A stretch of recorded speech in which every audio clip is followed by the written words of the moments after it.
7절까지의 말씀입니다.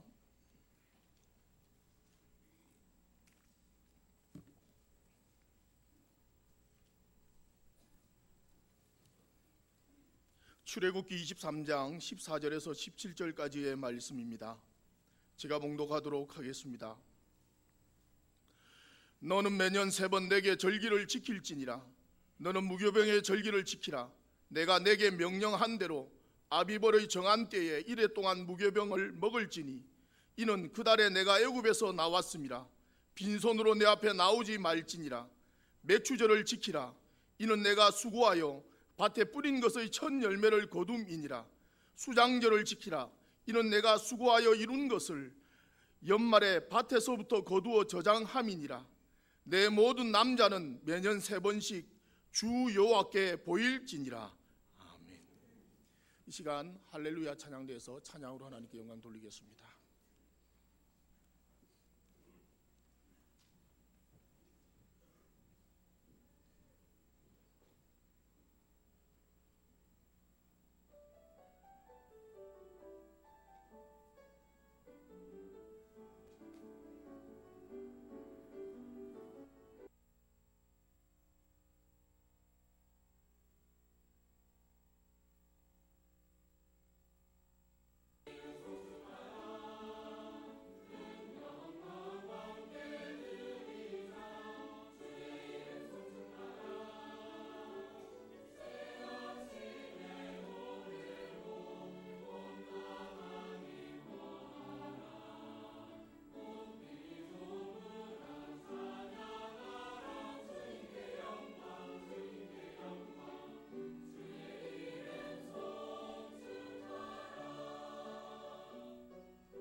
기도하겠습니다. 함께 예배할 수 있음을 너무나 감사드립니다. 오늘도 이 가운데 함께 하시고 영광 받으시고 은혜 더하여 주시기를 원합니다. 찬양대가 아름다운 찬양을 준비하여 올려드립니다. 하나님 영광 받으시고 우리 삶 가운데 늘 하나님을 찬양하기에 부족함이 없도록 은혜로 함께하여 주시기를 원합니다. 특별히 맥주 감사주일을 맞이하여 주의전 올라와 예배합니다. 이 시간 함께 하나님의 말씀을 전하고 들을 때에 성령께서 가운데 함께 하셔서 우리 모두가 함께 은혜 나누는 시간 되게 하여 주옵소서. 부족한 종을 붙들어 주시고 하나님의 말씀만 바르게 잘 전할 수 있도록 도와주시고 성도들 이 시간 말씀에만 집중하고 은혜 누리게 하여 주시고 악한 마귀가 말씀 전하고 듣는 일에 방해하지 못하도록 지켜 주옵소서. 우리의 모든 것들을 맡겨올 때에 예수님 이름으로 기도하옵나이다. 아멘.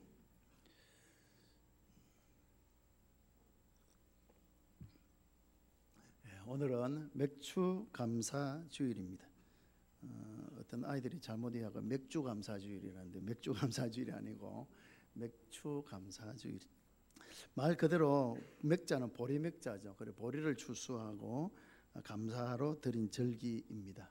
근데 이 절기는 사람이 지은 것이 아니고 오늘 말씀에 있는 것처럼 출애굽기 23장 하나님께서 시내산에서 모세를 부르시고 십계명과 아울러서 613가지의 율법을 주시는데요. 그 가운데 절기에 대한 것을 말씀하면서 1년 3번 내게 절기를 지키라 하면서 하나님께서 정하신 그런 절기입니다. 무교병의 절기가 있고요. 맥추절이 있고 수장절 세 가지를 소개하고 있음을 봅니다. 이제 무교절은 이제 유월절과 연관이 되고 우리 부활주일과 연관이 되죠. 그래서 부활주일은 참 소중한 날. 우리 주님이 우리 죄를 대신 십자가에 죽으셨다가 다시 부활하여 영원한 산 소망이 된 날. 너무나 소중한 날이죠. 맥추절과 수장절은 추수와 연관이 되기 때문에 그게 오늘 우리와 무슨 상관이 있느냐 많은 사람들이 그렇게 말합니다. 요즘 우리는 농사도 뭐 잘 안 짓고 특별히 도시교회들은 농사 짓는 사람이 거의 없고 보리 농사는 또 더 찾아보기도 어려운데 무슨 맥추절 지키느냐, 맥추절을 더 이상 지킬 필요가 없다라고 말하는 사람도 계중에 있습니다. 그러나 이것은 맥추절이 주는 특별한 의미를 모르기 때문에 단지 그냥 농사와 연관시켜서만 생각하니까 하는 그런 생각입니다. 먼저 이 절기는 하나님께서 지키라고 명령하신 것입니다. 그런데 지금 이스라엘 백성이 어디에 있습니까? 모세가 시내산에서 이 계명을 받을 때 세 가지 절기를 지키라 할 때 이스라엘 백성이 지금 어디 있습니까? 보기를 드려야 되죠. 1번 광야, 2번 가나안 땅. 어디입니까? 광야죠, 광야. 광야에 농사를 짓습니까? 짓지 않습니까?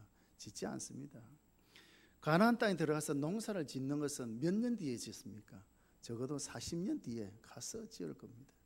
그러니까 지금은 맥추절을 지키려 해도 지킬 수가 없습니다. 사실은 언제 지키는가 하면 가나안 땅에 들어가서 농사 짓고 그죠? 추수할 때 그때 짓는 것인데 이미 하나님은 그러나 시내산에서부터 이미 절기를 만들어 주셨습니다. 가나안 땅에 들어가면 이런 절기를 반드시 지켜야 됐다라고 그렇게 말씀하신 것이죠.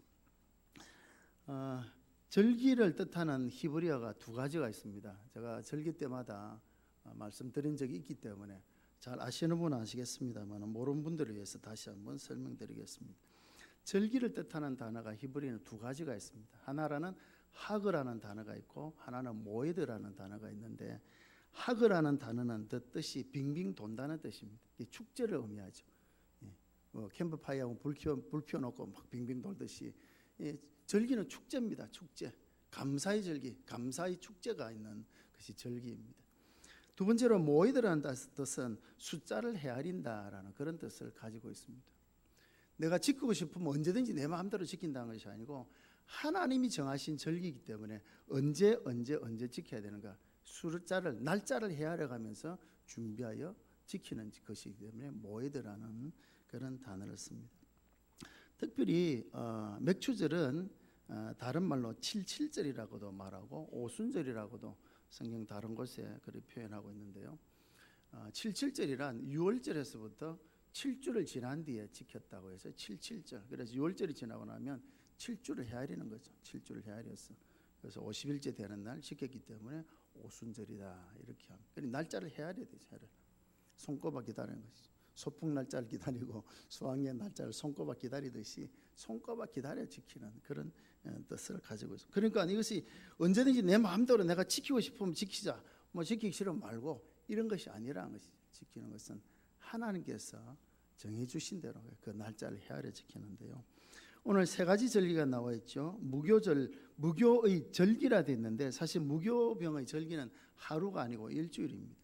6월절 그 다음 날에 무교의 절기가 일주일 이제 계속되어지는데요. 그래서 6월절에는 무교병과 썬나물을 먹었기 때문에 무교병의 절기라고도 이렇게 말하는데 이제 이스라엘 백성들이 애굽에서 출애굽할 때 하나님께서 정하신 절기죠. 그래서 지금은 이제 부활주일과 연관되는데 이스라엘의 달력은 종교력으로 6월절에서도 시작합니다. 그래서 6월절이 있는 달부터 시작하죠. 그날을 종교력은 니산월이라 그러는데 그 달이 1월 달이 됩니다. 그래서 니산월 1월 1일이 나팔절, 나팔을 불고 하늘을 시작하는 날이 되고 14일이 6월절이 되고요. 15일부터 이제 무교병의 절기가 한 주간 계속됩니다. 그리고 1월 15일이 무교병의 절기가 시작되고요. 니산월 그러니까 1월 16일이 이제 일은 초실절이 됩니다. 맥추절을 다른 말로 초실절이라고 하는데요. 첫 열매를 거두었다. 오늘 16절에도 나와 있는데 첫 열매를 거두고 지켰기 때문에 초실절이라고 하는데 나중에 설명드리겠습니다만 초실절은 두 가지가 이른 초실절이 있고 늦은 초실절이 있습니다. 그건 좀 이따 설명드리겠고요. 그다음에 수장절은 이제 밭에서 다 거둔 뒤에 저장을 마친 뒤에 지킨 절기 수장절이라고도 하고 이때는 이제 초막을 지어서 그곳에서 일주일을 지납니다. 그래서 초막절이라고도 하죠. 왜냐하면 이스라엘 백성들이 선조들이 광야에서 초막을 짓고 살았던 것을 기억하면서 초막절을 지켰는데 그래서 마지막 주소고 이 수장절의 영적인 의미는 우리가 영원한 나라에서 주님과 더불어 우리가 알곡이지 않습니까? 천국 알곡들로서 천국에 다 들어가서 주님과 그 영원히 이제 천국에 있을 그것을 상징하는 영적 의미가 있고요. 이제 6월절은 이제 부활절과 연관이 되고 그럼 맥추절은 그럼 과연 뭐냐? 이제 오늘 맥추절을 매주 설명드리는데요.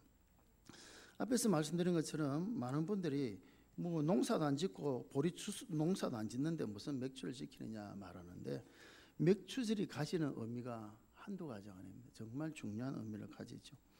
먼저 맥추절은 그러니까 맥추절은 이제 6월절부터 50일째 되는 날인데요.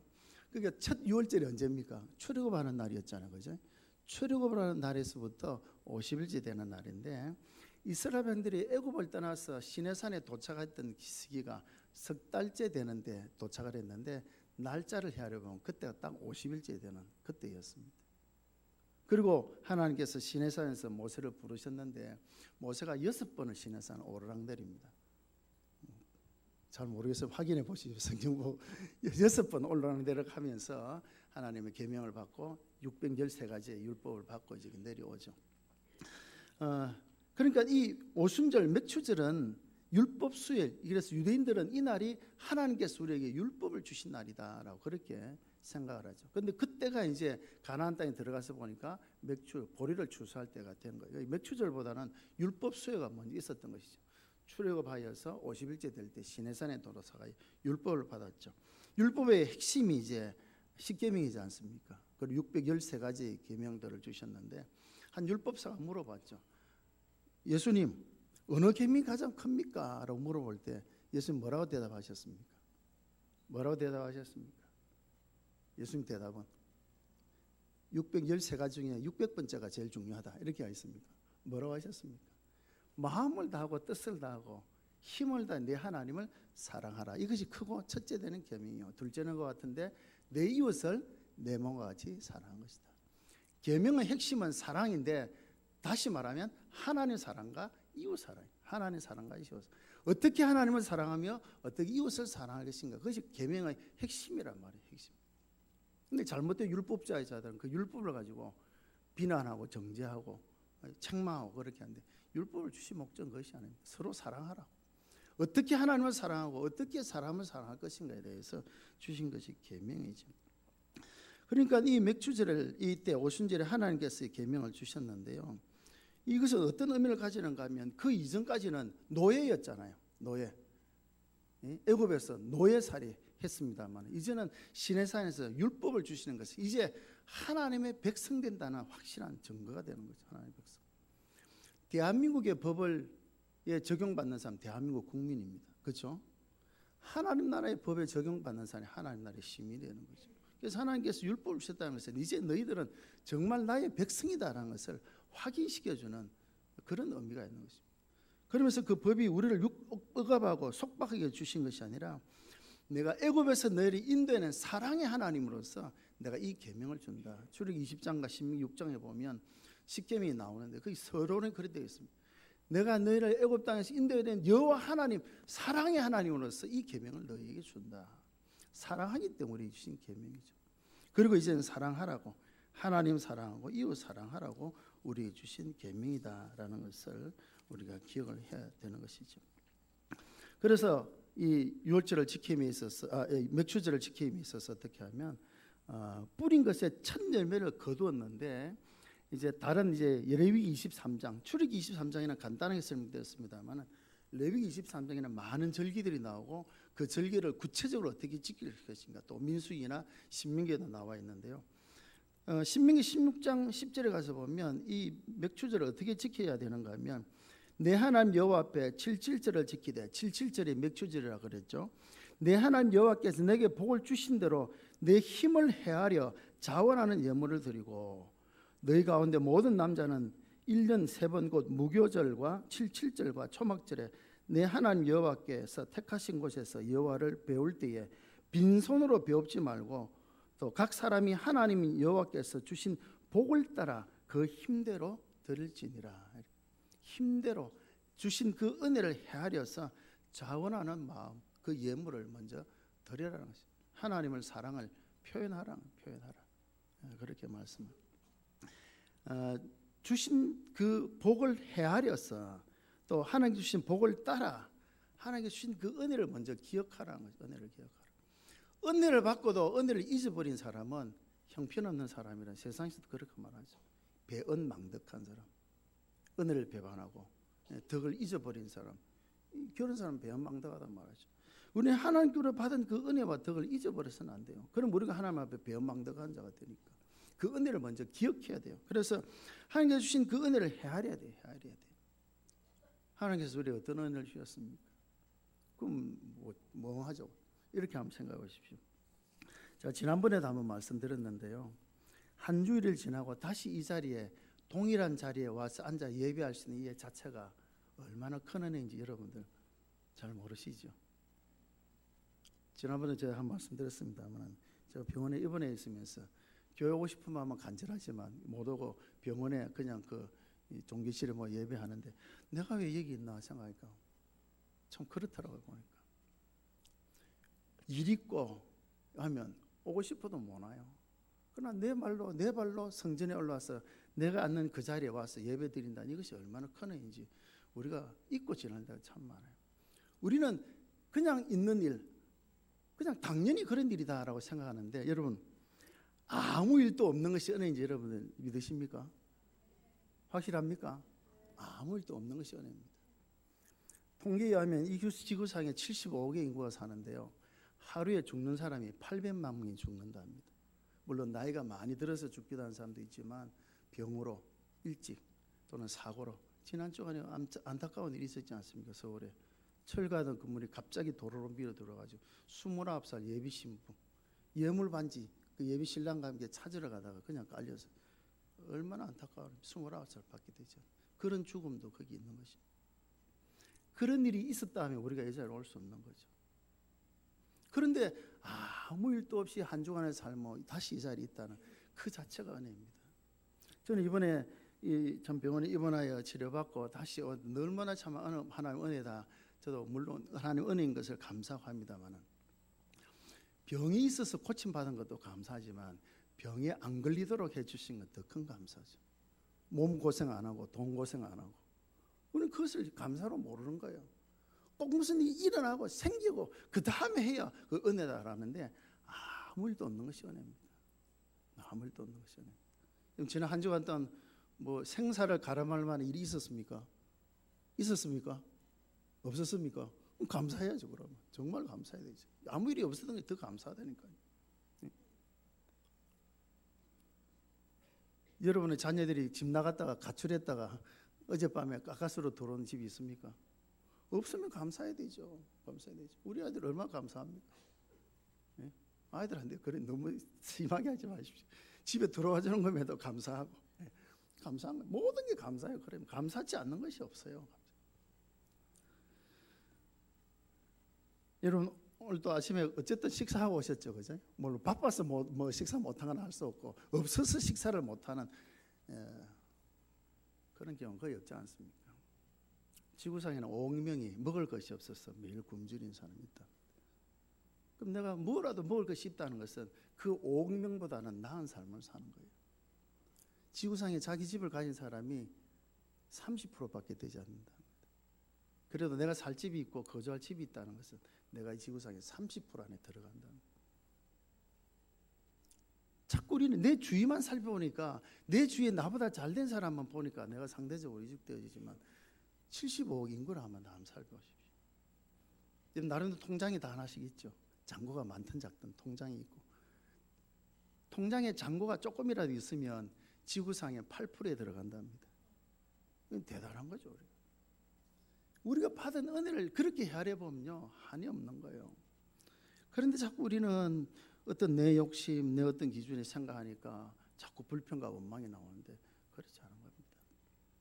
하나님 주신 내 은혜, 뭐 공통적인 것을 이야기했습니다만은 우리 각자에 주신 은혜들을 한번 생각해 보세요. 그 헤아려 보면 그 은혜로 말할 수 없지 않습니까? 그 은혜를 헤아려서 자원하는 예물로 주신 복을 따라서 힘대로 하나님 앞에 드리는 것. 하나님, 내가 이만큼 하나님을 사랑합니다. 사랑하는 만큼 선물의 가치가 달라지지 않습니까? 그죠? 선물은 사랑하기 때문에 주는데 조금 사랑하면 조금 주겠죠. 많이 사랑하면 많이 주겠죠. 그렇죠? 조금 사랑하면 조금 싼 거 주겠죠. 많이 사랑하면 값비싼 걸 주겠죠. 그게 하나님 사랑의 표현인 거예요. 우리가 하나님이 없어서 예물을 가져오라 그렇게 하겠습니까? 그렇지 않습니다. 그 마음을 보시는 거죠. 그 마음. 그리고 이웃 사랑이라 그랬는데요. 맥추를 지킴에 있어서 신명기 16장 11절에 가서 보면 이렇게 말씀합니다. 맥추절은 나와 하나님과만 하면 되는 것이 아니고요. 잘 들어보세요. 너와 네 자녀와 노비와 성중에 있는 레위인과 및 너희 중에 있는 객과 고아와 가부와 함께 내 하나님 여호와께서 자기 이름을 두시려고 택하신 곳에서 내 하나님 여호와 앞에서 즐거워할지니라. 누구가 즐거워해야 됩니까? 첫째 나, 두 번째 자녀, 세 번째 노비, 그 다음에 성중에 있는 레위인, 그 다음에 객, 고아, 과부. 함께 즐거워하는, 함께. 그러니까 나만 즐겁고 나만 주신 은혜 기억하고 감사하고 그것이 끝이 아니고 그 즐거움이 이 7부류의 사람들과 다 나누어져. 이웃을 생각, 이웃을 내 몸까지 사랑하는 그것이 연관이 되는 것이죠. 그리고 추수할 때도 그렇지 않습니까? 다 거두지 않습니다. 일부러 길 가장자리 모퉁이 것은 베지 않도록 합니다. 그리고 이삭이 떨어져. 여러분 이삭이 보면 잘 익은 게 떨어지겠습니까? 덜 익은 게 떨어지겠습니까? 잘 익은 게 떨어지겠죠. 근데 떨어진 이삭 주우라 합니까? 줍지 말라 합니까? 줍지 말라 합니다. 왜? 어려운 자들 위해서. 오히려 자기 이런 거 떨어지지만 그거 아깝다고 주지 말라는 거죠. 이웃사랑, 이웃사랑. 그래서 이 율법을 주셨는데 그 율법 역시 하나님 사랑, 이웃 사랑인데 맥추절에도 그대로 나타나는 거예요. 맥추절은 곡식으로 드립니다, 그죠? 처음 익은 곡식단을 드리니까 곡식으로 드리는데 그 곡식 단체로 드리는 것이 아니라 그것을 갈아서 이제 가루를 내어서 이제 이렇게 떡을 만들어서 이렇게 드리는데 곡식 가루로 드리는 제사를 소제라 그러죠. 번제, 소제, 화목제, 속제제, 속건제, 레위기에 보면 5대 제사가 나오는데 다 짐승을 잡아 드리는데 소제는 곡식 가루로 드립니다. 근데 사실 일반 소제는 소제만 드린 것이 아니고 다른 제사의 부속 제사로 소제를 드립니다. 근데 맥추절 소제만큼은 따로 드리는데 맥추절은 조금 다릅니다. 맥추절의 제사는 일반 그 소제를 드릴 때는 거기에 누룩을 넣으면 안 돼요. 누룩과 꿀은 들어가서는 안 되고 물론 기름과 물과 유향과 소금은 들어가지만 누룩과 꿀은 절대로 들어가서는 안 됩니다. 그리고 그것은 다 태워서 하나님께 드립니다. 그런데 맥추절의 소제는 그렇지 않습니다. 맥추절의 소제는 기름, 물, 유향, 소금도 들어가지만 거기에는 누룩과 꿀도 들어갑니다. 그럼 누룩이 넣으면 부풀겠죠. 그리고 꿀을 넣으니까 맛도 있고. 왜 그런가 하면 일반 소재는 다 태워서 드리지만 맥추절 소재는 뭐가 연관이 되는가 하면 화목제와 연관이 돼요. 그래서 일반 소재는 곡식 가루로 다른 제사의 부속제로 드리지만 맥추절의 소재는 이제 그 누룩과 꿀을 넣은 것을 가지고 이제 떡을 만들고 그 끝을 이렇게 네 기퉁이 이렇게 세워야 돼요. 또 이렇게 특별한 모양을 세워야 되고 뭐가 거기 들어가면 화목제 양 2마리가 거기에 포함이 됩니다. 화목제. 그래서 맥추절은 화목제 제사인 거예요. 해목제사.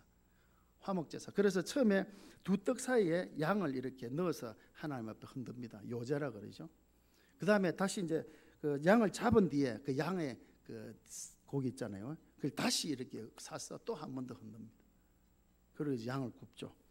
화목제는 다른 제사와 다르게 다른 제사는 다 태워드리지만 화목제는 나누어 먹습니다. 나누어 먹는 이 화목의 의미로 나누어 먹는 의미가 있는데 그래서 화목제의 모든 것은 그 당시 제사장의 양식으로 다 주어집니다. 제물은 허먹고 이런 것은 안 되잖아요. 가장 좋은 예물을 하나님께 드리고 그것을 제사장의 양식으로 주는 거예요. 그러니까 이 맥추절의 제사는 하나님 사랑 이웃과 사랑가 아울러서 제사장을 위한 먹을 양식을 주는 그런 의미가 있죠. 예, 그런 의미가 있는데 그래서 어떤 분은 이 맥추절은 특별히 교역자를 사랑하는 주일이다. 왜냐하면 제사장에게 가장 좋은 것을 드리는 하나님께 드린 예물이 제사장이 그대로 가니까 그래서 어떤 분은 뭐 심하게 말하면 맥추절 헌금은 다 제사장이 가져가야 된다는데 그런 의미라기보다도 제사장을 향한 그런 사랑을 하는 것이다. 저는 이미 이번에 너무 큰 사랑을 많이 받았습니다. 제가 병원에 입원해 있고 있는 동안에 많은 분들이 와서 유래해 주시고 기도해 주시고 또 전화도 해 주시고 문자도 보내주시고 제가 얼마나 힘이 됐는지 모릅니다. 하나님은 은혜다라는 것은 알지만 그 하나님의 은혜와 사랑이 우리 성도들을 통하여서 정말 저에게 얼마나 그제도 있는 동안에도 뭐 문자를 보낸 분도 있고 또 전화해 주신 분도 있고 어떻습니까?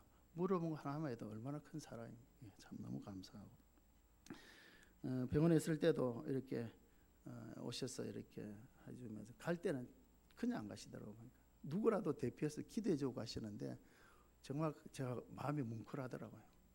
어떤 때는 그 권사님이 하시기도 하고 집사님이 하시기도 하고 막 기도를 하시는데 제가 참 가슴이 뭉클하고 그런데 우리 옆에 있었던 다른 교회 그 집사님이 목사님 때문에 우리가 부스러기 은혜를 받습니다 할 정도로 참 부러워하더라고요. 참 그 사랑을 너무 감사하고 지금도 위에서 기도해 주시는 거 기억하고 너무 감사합니다. 물론 여러분도 위로와 사랑이 필요하죠. 그래서 하나님께서 저희 종도를 통하여 말씀으로 위로하시고 또 이렇게 하시는데 사실 교육자들도 사람이기 때문에 위로와 격려가 필요합니다. 사실은.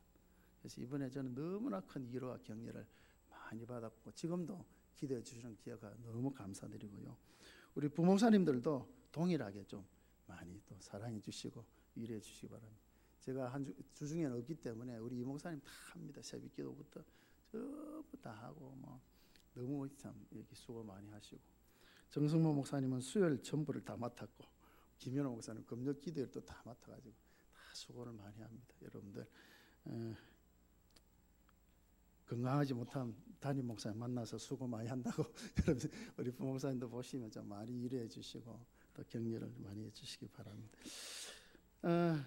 그래서 이 맥추절은 이렇게 사랑을 나누는 절기입니다. 사랑을 나누는 절기, 하나님 사랑, 이웃 사랑, 정말 사랑을 나누는 절기다라는 소리가 잘 기억을 해야 되고요.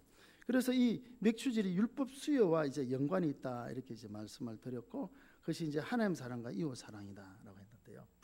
이제 이것이 그러면 구약에 그렇다 그러면 신약에는 그럼 뭐냐? 신약에 와서는 구약 시대지 율법은 신약 시대는 그렇지 않지 않느냐라고 말할 수 있는데 예수님께서 이 세상에 오셔서 우리 죄를 대신하고 유월절에 어린 양으로서 십자가에 우리 죄를 대신 지셨죠, 그죠? 그리고 이제 안식 후 첫날 이제 무교절 그 다음 날 이제 초실절 날 예수님 부활하셨습니다. 이것을 고린도서 15장에서는 바울 사도가 우리의 첫 열매가 되셨다. 이 맥주절 초실과 연관시켜서 예수님이 첫 열매다. 첫 열매라는 말은 열매 하나로 끝이 아니고 계속해서 열매가 맺힌다는 그런 보장이 되죠. 그래서 우리 부활에 대한 확실한 보장이 되어지는데요. 서두에 제가 잠시 말씀드렸습니다만은 엄격히 말하면 초실절은 두 번이 있습니다. 한 번은 이제 유월절 그 다음 날 예수님께서 부활하신 날에 바로 이른 초실절이라고 합니다. 이른 초실절은 보리를 수확하는 절기고요. 첫 곡식단을 이제 하나님께 드리는 것인데 여기서 예수님의 부활의 의미가 되죠. 그 다음에 이제 그 초실절, 맥추절도 초실절이라 그러는데 맥추절의 초실절은 밀을 수확하는 날입니다. 밀을 수확.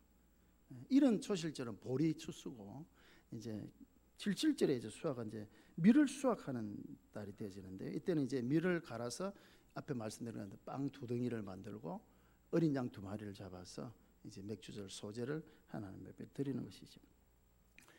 이 날이 어떤 날인가라고 우리 한번 보시면요.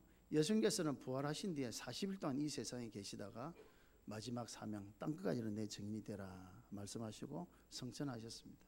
그리고 내가 떠나면 약속하신 성령이 올 건데 그때까지 이 성을 떠나지 말고 머무르라. 그래서 돌아가서 120명이 마가의 다락방에서 전혀 기도에 힘썼습니다. 그리고 오순절 날이 이르렀을 때 하늘이 불의 혀같이 갈라져 각 사람이 임하고 성령이 임하게 되어졌죠. 그러니까 예수님 부활하시고 난 뒤 한 열흘 뒤에 성령이 임했는데 그 날이 오순절 날이에요. 오순절 날. 이 오순절은 성령이 임하신 날인데요. 그 날이 다시 말하면은 교회가 시작된 날, 교회의 생일입니다. 교회의 생일. 구약에는 회당과 성전을 중심으로 신앙생활을 했다고 하면 신약에서는 이제 교회 중심에 우리가 신앙생활을 하죠. 그래서 우리가 에스포스 강령에도 성경 중심의 신앙생활, 하나님 중심의 신앙생활, 하나님 중심, 성경 중심, 그 다음에 교회 중심의 신앙을 가져야 된다. 교회는 그리스도의 몸이기 때문에 이 교회가 언제 세워졌는가? 물론 교회 모형은 구약의 성전이나 회당에서부터 찾아올 수도 있지만 그러나 뚜렷한 교회의 모습을 가진 것은 초대 예루살렘 교회부터죠. 예루살렘 교회가 언제 시작되었느냐? 오순절 성령 강림을 통하여서 시작된 교회가 교회인 것이죠. 전 세계 교회가 250만 개라고 합니다. 250만 개의 교회가 전 세계에 있죠. 전 세계. 물론 교회 설립일이 다르고 또 다 다르겠죠. 창립일이 다 다르지만 그러나 공통적인 교회의 생일은 바로 맥추절입니다. 맥추절. 그렇다고 하면 맥추절은 신약 시대에 교회가 시작된 날이기 때문에 특별한 의미를 가지는 날이 이 맥추절입니다. 오순절. 우리 그것을 잘 알아야 되고 그리고 이 오순절에 성령이 임하신 그런 날이다. 이것이 이제 구약의 이제 율법 수요와도 연관이 되는데 어떤 연관이 되는가 하면 오순절 성령이 임하신 뒤고 난 뒤에 베드로가 나가서 설교할 때에 많은 사람이 회개하고 주께로 돌아왔죠. 몇 명이 돌아왔습니까? 몇 명이 돌아왔습니까? 그날의 설교를 듣고 회개하고 돌아온 사람이 몇 명입니까? 몇 명입니까? 3,000명이죠. 사도행전 2장 보십시오. 제가 시간이 이제 없어서 3,000명이 회개하고 주께로 돌아왔어요. 3,000명. 왜 3,000명일까요?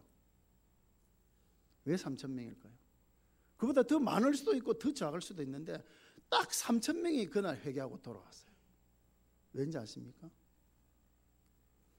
앞에 말씀드린 율법 수여를 받기 위해서 모세가 시내산에 올라갔을 때 백성들은 밑에서 뭐하고 있었습니까? 아론을 부추겨 가지고 금송아지를 만들고 이 금송아지가 우리를 인도해냈다. 음란하게 생겼습니다. 금송아지 우상 숭배하고 모세가 내려와서 보니까 하나님의 십계명을 통해서 하나님만 섬기라고 우상 섬기지 말라고 말씀하는데 내려왔으면 금송아지 만들었고 이게 우리를 인도했다고 막 음란하게 생겼다고 그랬는데 정말 음란하게 생겼어요. 이 모세 쉽게 두 돌판을 던지지 않습니까?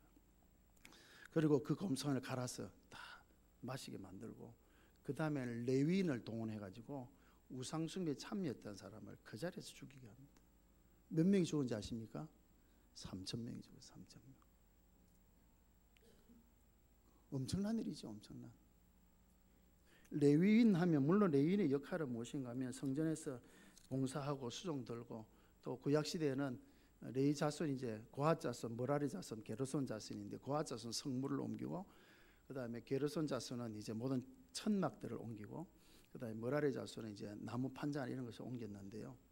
옮기는 일을 하고 성막 치고 걷고 옮기고 뭐 허드렛 일을 하는 것 같죠. 레위는 중요한 위치입니다. 12지파가 성막을 중심으로 자리를 잡죠. 그 12지파와 그 성막 사이에 이 레위 지파는 12지파에 안 들어가니까 이 세 자손들이 남쪽과 서쪽과 북쪽에 딱 자리, 동쪽에는 이제 문이 있기 때문에 자리 잡지 않고 셋이 딱 자리를 잡습니다. 이 지파. 무슨 역할을 하는가 하면 성막을 지키는 역할을 합니다. 누구든지 성막에 가까이 오면 성경은 뭐라고 했는가 하면 그 자리에서 죽이라. 그 자리에 죽이라. 성막은 문을 통해서 들어가야 되는데 이 문은 하나밖에 없습니다. 유일하신 예수님을 뜻하는데 예수님을 통하지 않고 나아가는 자는 다 죽이라는 거예요. 다 죽이라. 그래서 게르손 그 레위지파 세 자손은 딱 성막 딱 가에 딱 자리를 잡습니다. 그리고 12지파가 둘러왔는데 그리로 온 사람은 레위지파 레위 자손이 다 죽일 수 있는 죽이라고 그렇게 돼 있죠. 그리고 또 우상 숭배한 자를 할 때도 모세가 그 레위지파를 동원해 가지고 죽이라. 이 레위지파가 엄청난 그런 역할을 하죠. 하나님의 거룩을 지키기 위하여서. 그리고 그날에 죽은 자의 수가 3,000명이라고 그랬죠. 3,000명. 그리고 시내산에서 하나님께서 불 가운데 임하셨는데 그 불은 성령을 뜻합니다. 시내산에 임하셨던 그 성령이 오순절에 동일하게 임하셔서 3,000명의 새 생명을 주시는 것이죠. 이 다 이런 연관이 되어지는데요. 그래서 이 맥추절은 그 의미를 살펴보면요, 정말 오히려 수장절보다도 추수감사의 절기인 수장절보다도 더 큰 의미가 맥추절에 있습니다. 그러니까 농사도 안 짓는데 무슨 맥추절을 지키느냐 이런 말을 하는 사람은 성경을 모르는 사람이에요. 정말 이 맥추절의 의미는 가면 갈수록 우리가 더 그 의미를 새기면서 지켜야 될 절기다라는 우리 생각할 수 있고요. 한꺼번에 다 할 수는 없으니까요. 마지막 이제 초실절의 의미를 다시 한번 우리가 생각을 하고 정리를 하도록 하겠습니다. 맥추절은 초실절입니다. 첫 열매를 하나님 앞에 드리는 것이죠. 초실. 그래서 초실이라 그러는데요. 초실은 두 가지가 있다 그랬죠. 초실절. 첫째로는 이제 6월절 이제 바로 그때에 보리 추수 처음 한 것을 드렸던 이제 초실이 있고, 그 다음에 이제 7.7절에는 그날부터 7주를 세워서 이제 미르의 수확을 가지고 지켰던 이제 늦은 초실절이 있는데 맥추절은 이제 늦은 초실절과 해당이 되어지는데 그것이 이제 첫 열매죠. 미르의 첫 열매를 하나님께 드리는 것입니다. 처음 것을 드린다 할 때 그 의미가 있지 않습니까? 처음 것, 첫 수확, 처음 것, 그죠? 맏아들, 다 소중한 의미를 가지죠. 처음 것을 하나님께 드린다라는 것입니다. 물론 주신 은혜를 헤아려서 드리지만 처음 것을 드린다는 것은 또 주실 것을 기대하면서 드리는 것입니다. 수장절도 귀한 절기죠. 하나님께서 다 저장을 마치게 하시고 수확을 주셨기 때문에 지킨다. 주신 은혜 감사해 드리는 절기이기 때문에 수장절도 얼마나 의미가 있는지 모릅니다. 그러나 초실절은 정말 믿음으로 지키. 첫 수확을 드리는 거예요. 이스라엘 백성들이 이제 맥추절 언제 지켰겠습니까? 가나안 땅에 들어가서 그죠? 그 땅에서 이제 농사를 짓고 처음 지키기 40년이 지나. 그럼 그 40년 동안 뭐 먹고 살았습니까? 광야에서 만나를 먹고 살았죠. 그렇죠? 만나는 뭐 매일 나가면 있으니까 먹었지 않습니까? 40년을. 가나안 땅에 들어가니까 그 땅에 곡식을 먹자 만나가 그쳐버렸어요. 이제는 일해서 농사를 지어서 수확해야 먹고 사는 거예요. 질문이 될지 모르게 한번 물어보겠습니다. 여러분 광야에서 매일 만나 먹고 사는 게 좋겠습니까? 가나안 땅에 들어가서 힘써 농사 지어서 먹고 사는 게 낫겠습니까? 뭐가 좋겠습니까? 어느 게 더 좋겠습니까? 그러니까 누가 그러더라고요. 매일 만나 그냥 먹고 사는 게 좋지. 그러니까 우리가 어디 살아야 됩니까? 광야에 살아야 됩니다. 광야의 의미는 아시죠, 그죠? 그러나 가나안 땅은 내가 정착해, 내가 일해, 내가 수확해서 얻는 거예요. 어느 게 더 복일까요? 그래도 광야에서 만나 먹고 사실랍니까? 그런데 일시적으로 주신 거죠. 가나안 땅에 이제 정착했습니다. 이제 만나는 그쳤습니다. 그들 하늘을 열심히 수확해서 이제 수장절은 가을이니까 이제 먼저 이제 밀과 보리를 첫 수확을 얻지 않습니까? 지금까지 농사를 지어보지 않았던 그들이 처음으로 농사짓고 수확을 했습니다. 얼마나 감격이 있겠습니까? 근데 그 처음 것을 어떻게 하라고요? 하나님께 드린 거예요. 그도 그 가운데 가장 좋은 이삭을 뽑아다가 하나님께 드린 거예요. 가장 귀한 것을. 주신 은혜를 기억함과 아울러서 앞으로 주실 그 은혜를 기억하면서 믿음으로 지키는 것이죠. 그렇게 말씀합니다. 잠언 3장 9절에 10절. 네 재물과 네 소산물의 처음 익은 열매로 여호와를 공경하라. 그리하면 네 창고가 가득 차고 네 접틀에서 새 포도즙이 넘쳐나리라. 아멘. 따라해 볼까요? 네 재물과 네 소산물의 처음 익은 열매로 여호와를 공경하라. 그리하면 네 창고가 가득 차고 네 접틀에서 새 포도즙이 넘쳐나리라. 할렐루야. 첫 예배를 다 바치라는 이유는 하나님께 이런 복을 주시겠다. 그래서 맥추전은 믿음으로 지킨 절기였다라는 소리가 생각이 되어지죠. 사무엘하 7장에 가서 보면 사무엘이 이스라엘 백성들을 미스바로 부릅니다. 우리가 회개하자. 하나님 앞에 회개하고 우리가 바로 서자. 그래서 모든 사람들이 미스바로 모이죠. 그 소식을 듣고 블레셋 사람들이 군대를 이렇게 쳐들어왔습니다. 기도하러 온 이스라엘 백성들이 전쟁 준비가 됐겠습니까? 안 됐겠습니까? 전혀 없죠. 기도하러 온 사람이 뭐 총칼 들고 오겠습니까? 기도하러 모인 거예요. 무방비예요. 근데 블레셋이 쳐들어온 거예요. 얼마나 다급하겠습니까? 그래서 백성들이 사무엘에 가서 우리를 위해서 기도해 달라고. 그래서 사무엘이 백성들과 함께 기도하죠. 기도하는 가운데 하나님 놀라운 역사가 일어나서 블레셋 사람을 물리쳐 주십니다. 그리고 큰 승리를 얻게 되시죠. 오히려. 그리고 난 뒤에 미스바와 센 사이에 돌로 기념비를 세우지 않습니까? 그 이름이 뭡니까? 그 이름이 에베네셀이죠. 에베네셀. 도움의 돌. 하나님이 여기까지 우리를 도우셨다. 그래서 에베네셀 기념비를 세웁니다. 여기까지 하나님 우리를 도우셨다. 우리는 무방비였지만 블레셋이 저렇게 쳐들어와서 우리가 정말 이런 위기 가운데 있었지만 하나님 우리를 여기까지 도우셨다라는 그런 고백으로 에베네셀을 세우지 않습니다.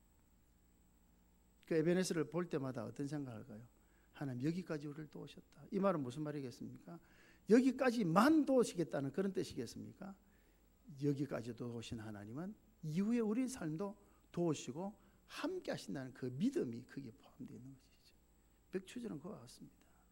주신 은혜를 헤아려서 가장 귀한 것을 하나님 앞에 드리면서 주신 은혜를 기억하면서도 감사하지만 주실 은혜를 기대하면서 믿음으로 지킨 절기가 맥추절인 것입니다. 그렇다고 보면 이 맥추절이 우리에게 얼마나 소중한 날인지 모릅니다. 오늘 우리가 맥추절을 지키게 되는데요. 맥추절은 우리가 이렇게 지키면 좋겠습니다. 첫사랑을 회복하는 절기다. 하나님 사랑, 이웃 사랑, 이 사랑을 회복하는 절기로 맥추절을 지킬 수 있기를 바랍니다. 주신 은혜를 기억하며 감사할 뿐만 아니라 주실 은혜를 기억하며 믿음으로 지키는 우리 맥주 감사주일이 되기를 바랍니다. 그래서 이런 의미를 우리가 생각하면서 너와 내 자손과 노비와 또 성중에 가는 또 객과 고아와 가보 레위인과 더불어 모두가 함께 이 즐거움을 나누는 복된 날, 이 맥주의 절기를 참 기쁨으로 지키는 그런 저와 여러분들이 다 되시기를 바랍니다. 우리 찬송우리 우리 주부에